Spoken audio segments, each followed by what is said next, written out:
தேசிய முற்போக்கு திராவிட கழகத்தின் தலைவரும் என்னுடைய இணைய நண்பருமான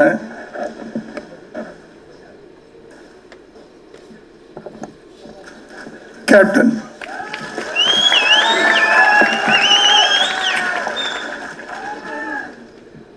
இன்று வரை உங்கள் நெஞ்சில் மட்டுமல்ல என் நெஞ்சிலும் நீங்காமல் வாழ்ந்து கொண்டிருக்கிறார். அவருக்கு முதலில் என்னுடைய வணக்கத்தை தெரிவித்துக் கொள்கிறேன். அடுத்ததாக அவருடைய துணைவியாரும் இன்று உங்கள் தலைவியாகவும் இருக்கின்ற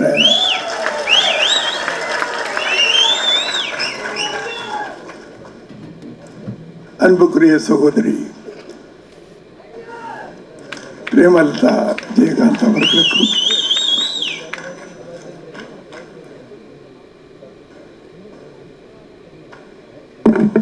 என் இனிய நண்பர்னு சொல்லக்கூடாது, அவர் கோவம் வந்துடும். ஏன்னா நான் இன்னும் 25 வயசு தான் அப்படின்னு சொல்லிக்கிட்டே இருப்பாரு.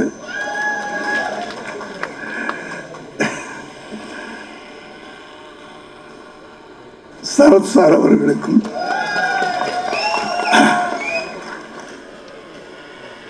மற்றும் தேமுதிகவை சேர்ந்த தொண்டர்கள் அனைவருக்கும் என்னுடைய வாழ்த்துக்களையும் நன்றியையும் தெரிவித்துக் கொள்கிறேன். கொம்பு சீவி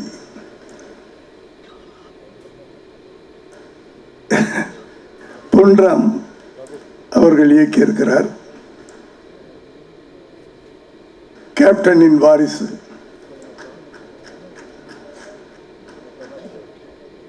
பாண்டியன், சண்முக பாண்டியன்,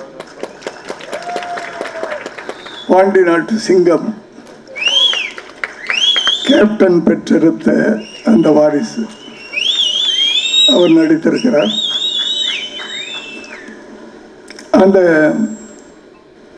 இந்த போஸ்டர் பார்த்தாவே ஒரு எனர்ஜியா இருக்கு. கொம்பு சீவி அப்படின்னு சொல்லும்போது ஒரு காளையை குறிப்பிடுவாங்க கிராமத்தில். இதுல யாரு கொம்பு சீவின்னு தெரியல எனக்கு. 2 பேரும் அப்படி இருக்கிறாங்க. அந்த ஒரு இளைஞன் அந்த விஜயகாந்தின் கண்கள்ல ஒரு நெருப்பு இருக்கும், வேகம் இருக்கும். அந்த ஒரு நெருப்பு கலந்த ஒரு பார்வை சண்முக பாண்டியன். ஏய், உனக்கு நான் சளைச்சவே இல்லடா அப்படின்னு இந்த பக்கம். என்ன அழகான கெட்டப் சார் அது.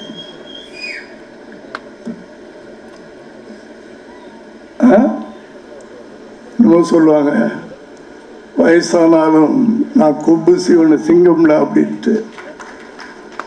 கொம்பு சீவன காலடா அப்படி அந்த போஸ்டரே இந்த படத்தினுடைய வீரத்தை காட்டுகிறது. அந்த டைட்டில் பார்த்தீங்கன்னா நம் தமிழ்நாட்டுடைய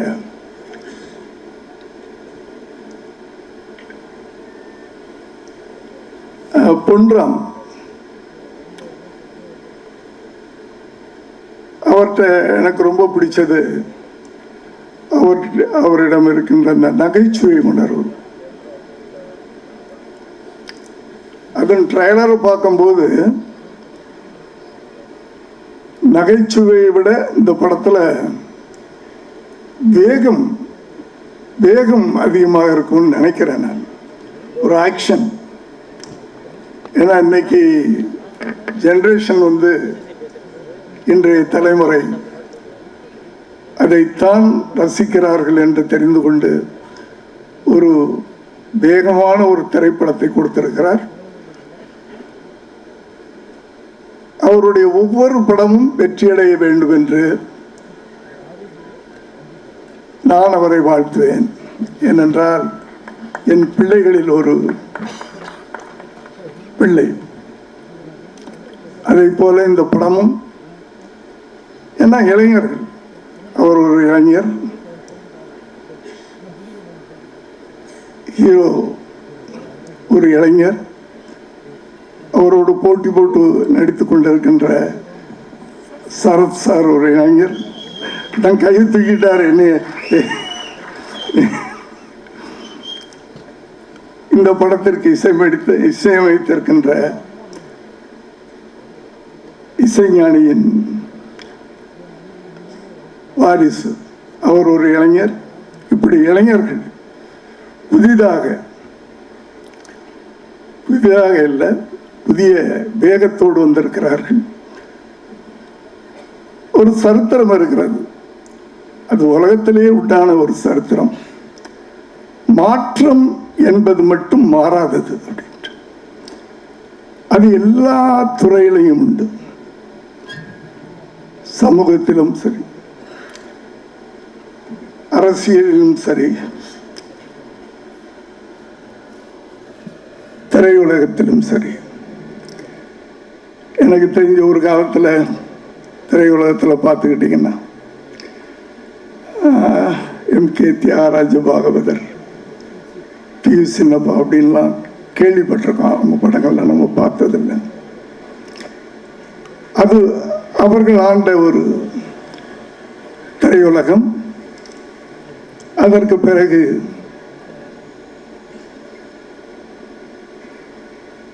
எம்ஜிஆர், சிவாஜி, இந்த அடுத்த தலைமுறைக்கு மாறிக்கொண்டு வந்தது. அதற்கு பிறகு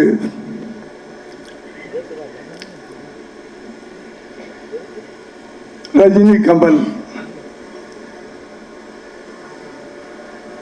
அதற்கு பிறகு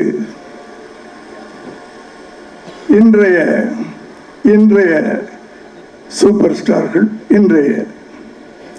இப்படி இந்த மாற்றங்களை யாராலும் மாற்ற முடியாது.